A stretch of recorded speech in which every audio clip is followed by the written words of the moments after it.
Rub this on your shaft and thank me later. This is magnesium lotion, and when applied to the shaft, it basically guarantees morning wood. I learned this from a bodybuilder friend who said that applying magnesium lotion to aching muscles alleviates muscle soreness. So I had this brilliant idea, in the name of science of course, what happens if you apply this down there? When I realized that the effects were noticeable, I suggested this to 5 of my coaching clients, and they too had similar results, and so I bring this information to you. Now, to be clear, there's no scientific evidence for this. There are no papers published about this. This is literally cutting edge. Why would topically applied magnesium increase erectile strength? I think this is the reason. This is the cross-section of the penile length. These two areas are called the corposa cavernosa. These are sponge-like tissues that when engorged with blood cause the erection in the first place. So if the blood vessels in these tissues are blocked by calcification, you will have less blood flow into the shaft and therefore weaker erections. We don't want this, so we need to reverse calcification. This is where the magnesium comes in. And we know this for a fact, that magnesium ions can undo calcification. So the hypothesis is that applying magnesium topically seeps through into the shaft and causes a reduction in the calcification of these blood vessels. In so doing, improving the erectile strength. Now the obvious question is, we don't want calcification. We want to reduce the chances of calcification, not just in the blood vessels of the shaft, but just blood vessels overall. So what causes calcification? Well, it's caused by LDL, which is called the bad cholesterol. But then here again, it's not the LDL which is the culprit, it's more so that damaged LDL is the culprit. So what damages LDL?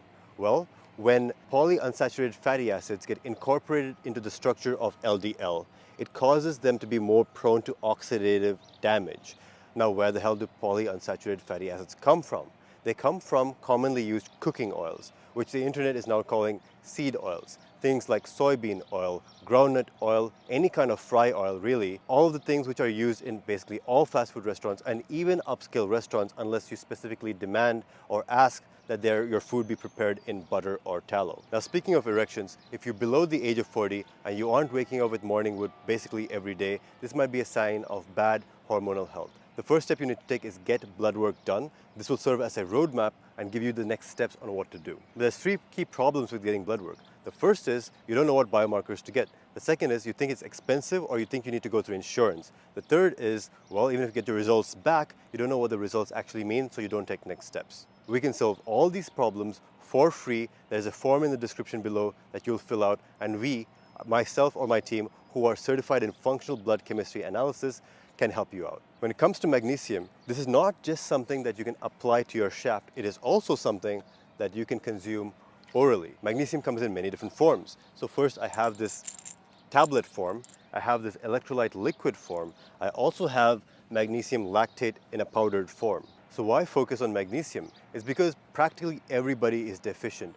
15% are chronically deficient, and then 50%, more than 50% of Americans are below the recommended dosage of magnesium. The recommended dosage of magnesium isn't even that high. It's my personal belief that a lot of heart disease in the US can be reversed by supplementing with magnesium. You may have heard of different forms of magnesium. There's glycinate, threonate, citrate, and so on. I'll make all this very simple in the protocol which I'm going to give you. So in the morning, just choose between magnesium citrate or malate and take 400 milligrams. And at night, again, 400 milligrams of glycinate or threonate plus the magnesium chloride lotion. You'll notice that the average daily allowance is actually just 400 milligrams. So I take almost more than twice of this. Now we have to talk about how and where to apply the magnesium lotion. Well, this video is about, of course, the benefits to applying it to the shaft, but it's not just the shaft. You can apply this anywhere. It's just a lotion. Specifically for sleep, I recommend applying it to the base of your feet. So the feet are one of the regions of our body through which we regulate temperature while sleeping. This is why a lot of people will stick out one foot out of the blankets in order to cool themselves down. Applying magnesium lotion to the feet allows the body to eject more heat because as the moisture in the lotion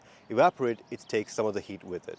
This protocol is especially important if you're physically active, if you're going to the gym, but also important if you are a knowledge worker. If you're spending deep work hours getting work done, then certainly you need to treat yourself as an athlete of the mind. And I'll leave you with a reminder that being healthy in a sick society gives you an unfair advantage. The first step in seizing this advantage is to get your blood work done. Use the link in the description below. We can help you with that.